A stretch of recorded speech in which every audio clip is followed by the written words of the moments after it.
जिसे अल्लाह रखे उसे कौन चखे। पीडीएम के तर्जुमान हाफिज हमदुल्ला ने बाजोड़ में धमाके का निशाना बनने वाले वर्कर्स कन्वेंशन में शिरकत करनी थी, लेकिन आखिरी लम्हात में उनका जलसे में शिरकत का प्रोग्राम मंसूख हो गया। हाफिज हमदुल्ला ने बताया कि इस जलसे में मुझे दावत दी गई थी, लेकिन कुछ जाती अहम मसरूफियात की वजह से ना जा सका। उन्होंने मजीद कहा कि ये जमीयत उलमा इस्लाम पर नहीं, जमहूरियत पर हमला है। कारकुनों का मुकद्दस खून इस्लाम और मुल्क दुश्मन कुव्वतों को हजम नहीं होगा। इसका जवाब आइंदा इंतखाबात में दिया जाएगा। वाज़ेह रहे कि बाजोड़ में JUI के वर्कर्स कन्वेंशन में होने वाले धमाके में 35 अफराद जाँ बहक जबकि 80 से ज्यादा जख्मी हुए।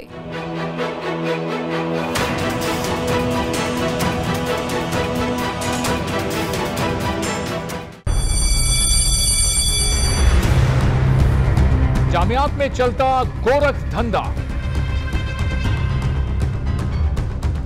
नौजवानों के मुस्तकबिल से खेलने वाली काली भेड़ों के आगे हुकूमत और इंतजामिया मुकम्मल बेबस। मुस्तकबिल के मेहमानों के तहफ्फुज के लिए बोल ने उठाई आवाज, सहाफती फराइज को निभाते हुए पहुंचाई हर खबर अवाम तक। बड़े स्कैंडल से जुड़े तमाम हकाइक रखे अवाम के सामने, क्योंकि बोल है पाकिस्तान का नंबर 1 न्यूज चैनल। सब्सक्राइब करें और बेल दबाएं ताकि कोई खबर रह न जाए।